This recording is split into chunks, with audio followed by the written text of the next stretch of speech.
오늘은 바리새인의 누룩이라고 하는 주제를 가지고 우리 같이 한번 말씀 묵상을 해 보려고 합니다.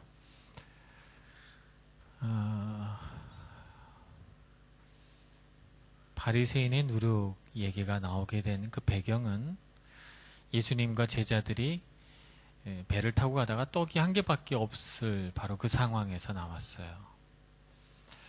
떡 얘기가 나오면 항상 우리가 돌아가야 하는 그 원지점이 있는데, 그 원지점이 어딘가 하면 예수님께서 40일 광야 시험을 받을 때 사탄이 예수님에게 주신 첫 번째 시험, 바로 그것이 그 떡에 관한 원지점입니다.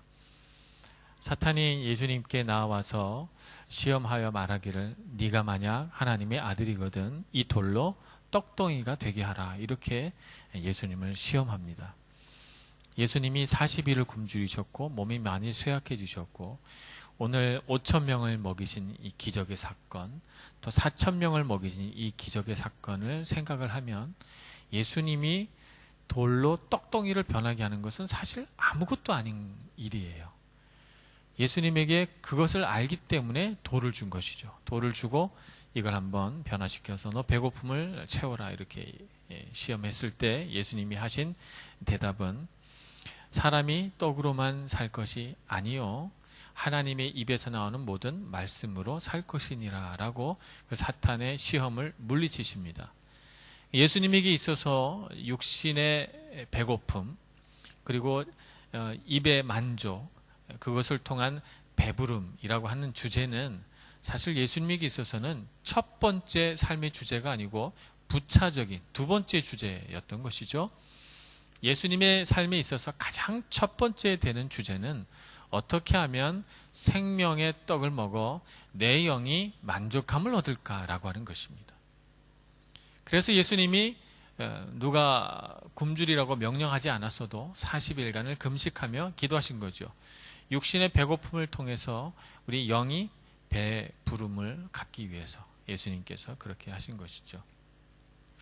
그래서 우리 그리스도인들은 1년에 한 번 정도는 금식을 해보는 것이 좋다, 유익하다, 이런 생각을 저는 하고 있습니다.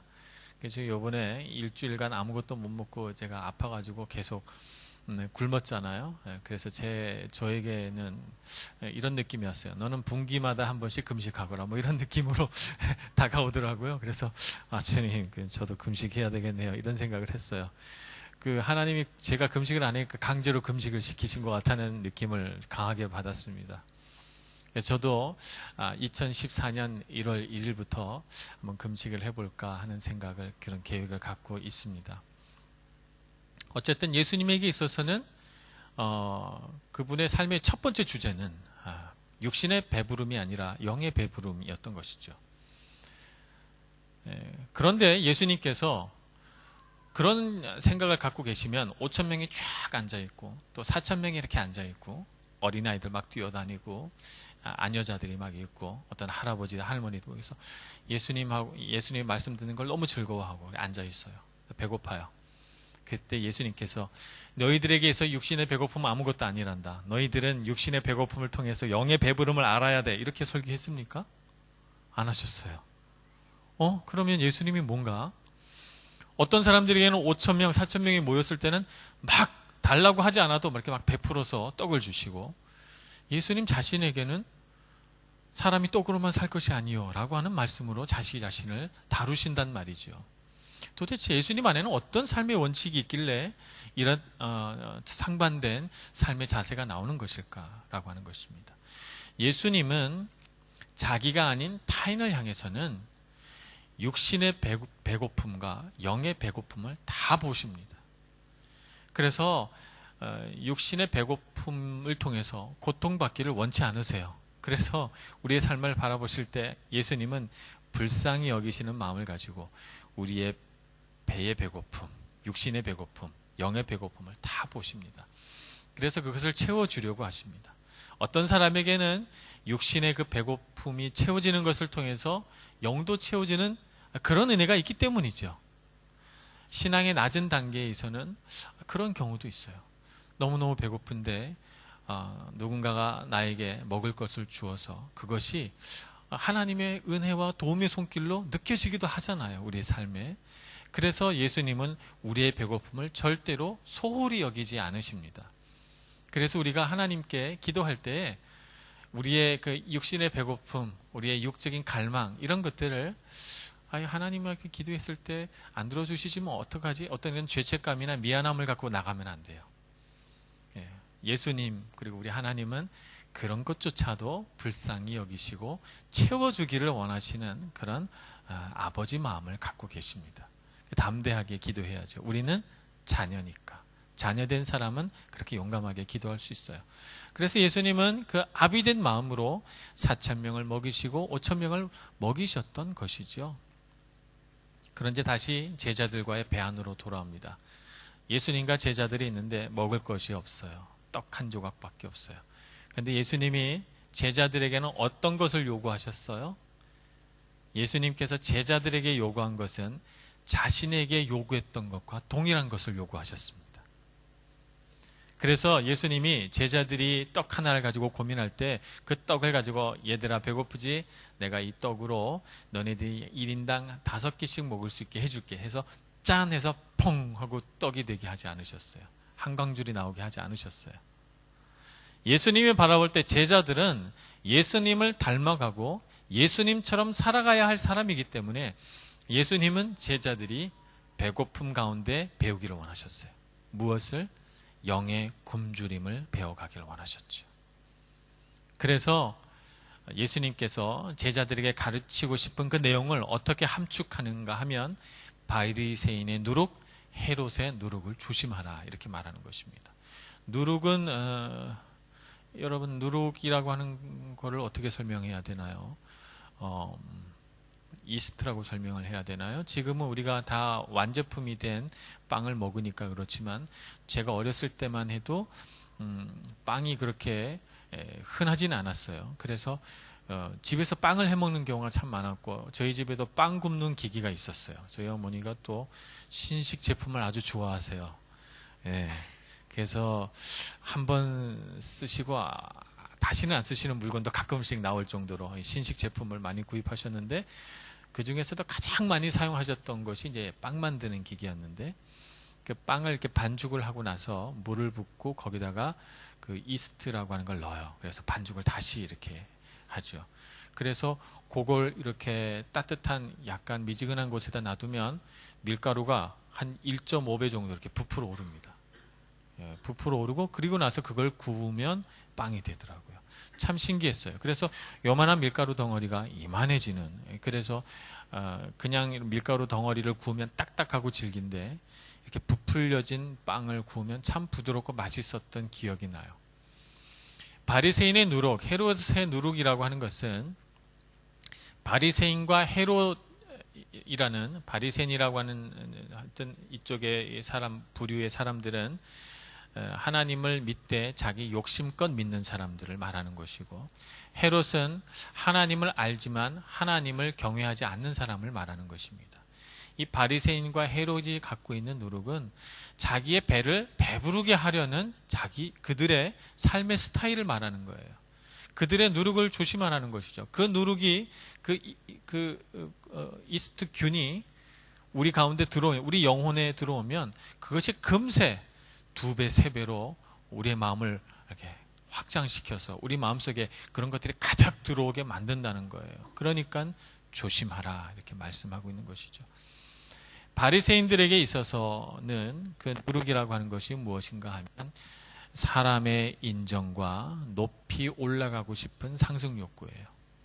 사람의 인정, 그것이 하나님의 인정보다도 더 중요한 것이죠. 그래서 그들은 열심히 기도하는 모습을 시장 얻기 위해서 보여주기를 원했고, 또 사람들 앞에서 칭찬받는 사람이 되기를 원했어요. 그리고 그들에게 있어서 정말 중요한 것은 자신의 그런 어떤 의로운 행위들이 나타남으로 인해서 사람들에게 존경받고, 그래서 그들이 사람들보다 더 높은 위치에 올라가는 것이죠. 그들의 상승 욕구입니다. 우리가 이제 이 세상을 살아가다 보면 참 인생을 사는 것이 단순하지 않다는 사실을 깨닫습니다. 우리가 인생을 살아가면서 더 높은 자리, 우리가 선망하는 자리에 올라가면 우리가 뭔가 굉장한 것을 얻게 되고 그 안에서 굉장히 충만함이 올 걸로 생각을 합니다.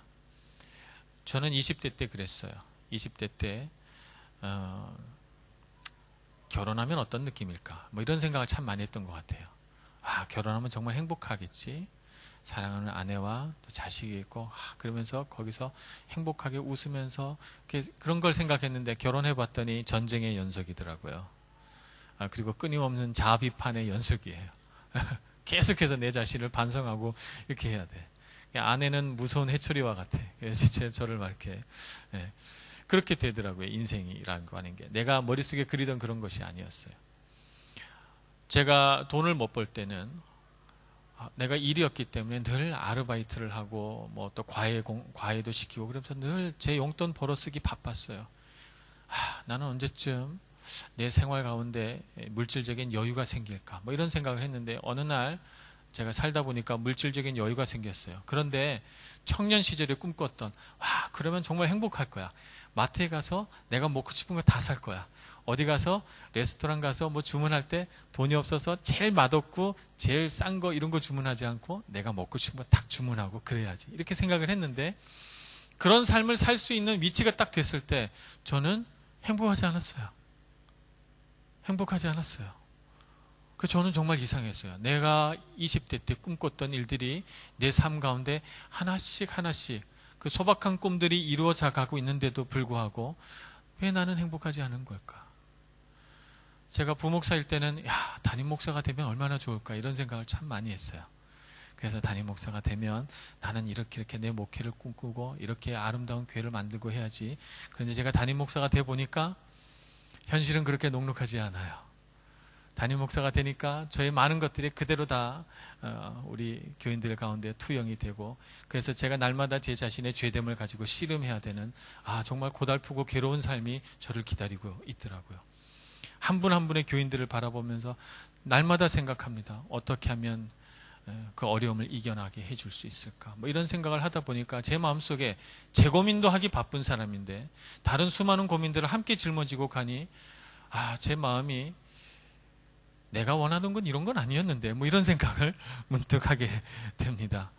그래서 인생이라고 하는 것이 내가 꿈꾸던 그것을 얻었을 때 그대로 다 이루어지는 것은 아니다 하는 생각을 해보죠. 그런데 바리새인들은 그럴 수 있다고 믿었어요.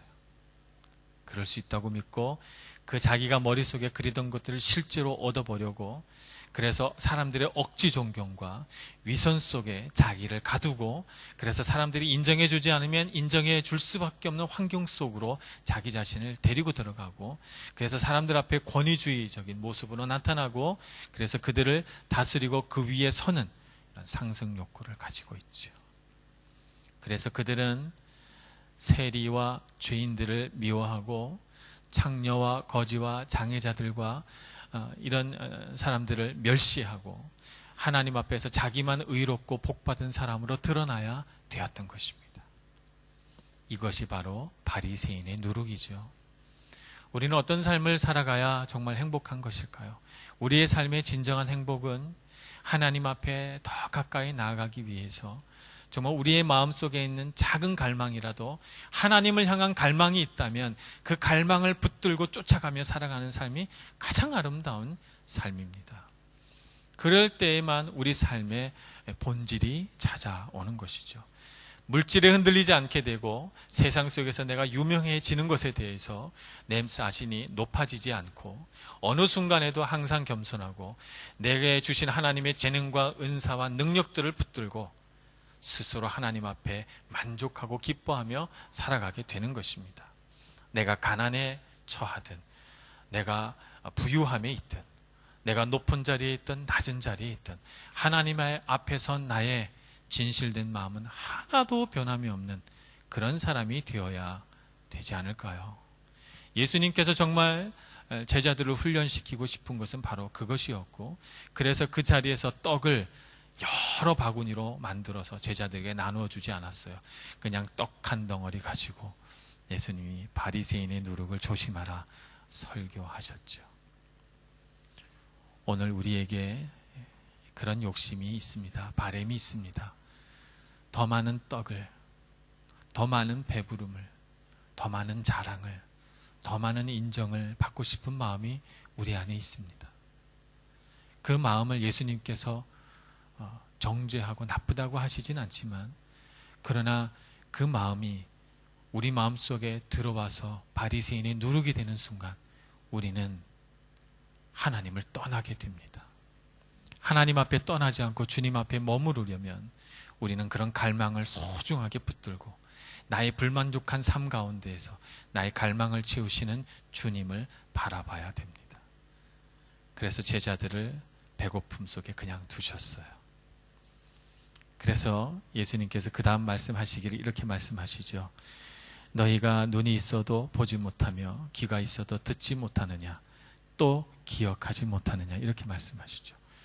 우리는 제자된 사람이에요. 제자된 사람으로 자라가야 합니다.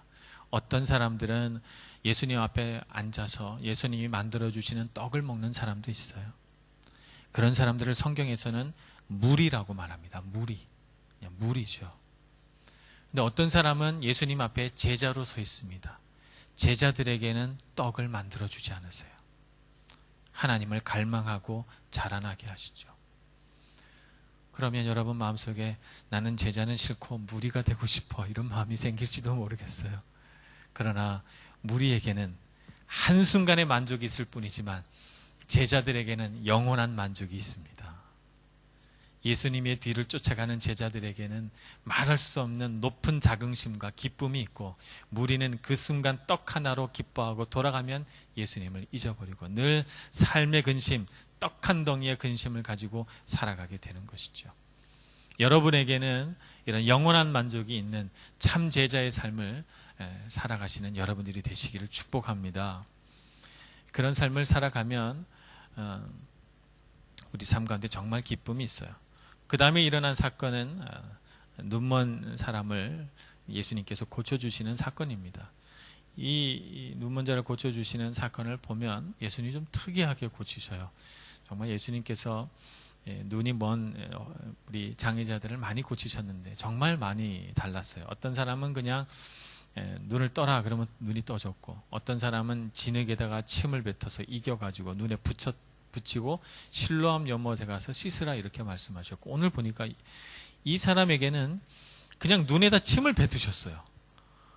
제가 이 성경을 읽다가 이 정말 맞나 이렇게 쳐다보게 되는 거죠. 눈에 침을 뱉으셨어요.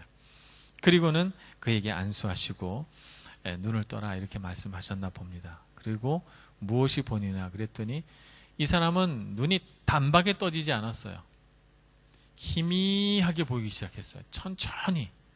그래서 처음엔 나무 같은 것들이 움직이는 것 같습니다. 이렇게 물체가 잘 안 보여요. 조금씩 천천히 사물을 분간하게 되고, 그래서 예수님이 그 천천히 진행되는 가운데 다시 안수를 하셔서 눈이 완전히 떠지게 해주세요. 하나님께 은혜 받는 이런 경우들은 다 다른 것 같아요. 사람마다 성정이 다르고 사람마다 그 사람에게 주어진 어떤 은사가 다르고 해서 예수님은 그 사람마다 다 다르게 그 병을 고치시고 또 그 장애를 다루시는 것 같습니다. 그래서 어떤 사람에게는 천천히 가는 경우도 있어요. 그래서 우리는 다른 사람의 신앙을 보면서 난 왜 저렇지 않을까? 왜 나는 나에게는 이런 은혜를 주시지 않을까? 이런 생각을 할 필요가 없어요. 그것은 그 사람에게 필요한 은혜고 나는 나에게 필요한 은혜가 있습니다. 그래서 우리가 항상 하나님께 간구할 때는 하나님 나에게 딱 맞는 은혜를 주시고 나에게 정말 가장 맞는 은혜와 복을 내려달라고 그렇게 간구해야 되는 것이죠. 그렇게 간구하면 하나님께서는 우리에게 가장 좋은 것들을 주십니다. 오늘 이 사람도 예수님 앞에서 아마 단박에 눈이 떠지는 걸 기대하고 있었을 수도 있어요. 예수님께서 눈에다 침을 뱉었을 때 이 장님이 얼마나 놀랐을까요? 그리고 또 안수하고 단박에 눈이 떠지지 않아서 그의 마음속에 그냥 절반만 눈 떠진 게 아닐까, 얼마나 두려웠을까요? 그러나 이 눈먼 자는 예수님께서 인도하는 대로 가만히 자기 자신을 맡기고 예수님께서 고쳐주시는 그 과정을 따라갑니다. 오늘 우리도 주님께서 우리를 인도해 가실 때 잠잠히 주님 앞에 머물면서 자꾸 눈을 떠가는 과정을 예수님께 순종하며 따라가야 됩니다. 중요한 것은 우리가 예수님이 보라고 하시는 것을 보고 들으라고 하시는 것을 들을 수 있는 그런 영의 눈과 영의 귀를 가져야 한다는 사실입니다. 우리 밀런 하나님께 청년부 여러 청년들이 그런 영적인 안목을 가지는 그런 청년들이 되기를 소망합니다. 영적인 안목을 가지면 세상을 바라볼 때 영적인 분별력이 생깁니다. 영적인 분별력을 갖게 되면 첫째, 여러분들이 사람을 보는 관점이 달라집니다. 예전에는 사람을 볼 때 여러 가지를 볼 수 있잖아요. 대화가 잘 되는가, 이 사람이 나하고 취미가 비슷한가, 혹은 말이 통하는가, 여러 가지를 볼 수가 있는데 영적인 분별력을 가지게 되면 그 사람 마음 안에 본질이 보이기 시작합니다. 정말 이 사람의 마음의 중심이 어디 있는가를 보게 되고 내가 소중하게 여기는 그것을 이 사람도 갖고 있는가 이렇게 보게 되죠. 굉장히 사람 보는 눈이 달라집니다. 영적인 분별력을 갖게 되면 내 인생에서 오는 위기나 내 인생에서 오는 어떤 기회들을 다른 관점에서 보게 돼요. 어떤 기회가 왔을 때 예전에는 거기에 현혹이 돼서 다른 것들은 보지 않고 막 쫓아가는 이런 마음이 있다면 지금은 차분히 내게 찾아온 기회를 보는 것이죠. 과연 하나님의 뜻인가 아닌가 이렇게 묻게 되지요. 기도하게 되고. 위기가 왔을 때 예전에는 허둥지둥 거리면서 어쩔 줄 몰라 하고 두려움에 사로잡혔다면 이제는 차분히 그 위기를 바라보면서 하나님이 이 위기를 통해 나를 어떻게 무엇을 배우기 원하시는가라고 질문하게 돼요. 그래서 위기 앞에서도 당황하지 않고 침착해집니다. 영적인 분별력이죠. 여러분들 안에 그런 제자된 영적인 분별력이 있기를 소원합니다. 그래서 여러분 눈앞에 보여지는 것에 일희일비하지 말고 담대한 마음으로 여러분에게 찾아온 기회든 위기든 하나님의 뜻이 맞는지 꼭 물어보시고 제자된 삶으로 자꾸자꾸 눈이 떠져 가셔서 이런 영적인 분별력이 더 강해지시는 우리 밀라노 하나님께 모든 청년들 되시기를 간절히 축원합니다. 기도하겠습니다. 하나님 아버지, 저희들에게 오셔서 저희들을 불러주시고 저희들로 하여금 이 세상의 무리 가운데에서 제자로 불러주시니 감사합니다. 제자된 삶을 살아가면서 이 세상에 먹어도 배부르지 않을 육신의 떡을 갈구하는 자가 아니라 영원히 배고프지 않을 하늘나라의 생명의 떡을 갈구하는 저희들 되게 하여 주시옵소서. 그래서 아버지 하나님, 우리 영에 채우시는 만족을 알게 해주시고 우리의 눈이 떠져 하나님의 뜻을 분별할 줄 아는 영적인 분별력을 얻는 저희들 되게 하여 주시옵소서. 예수님의 이름으로 기도합니다. 아멘.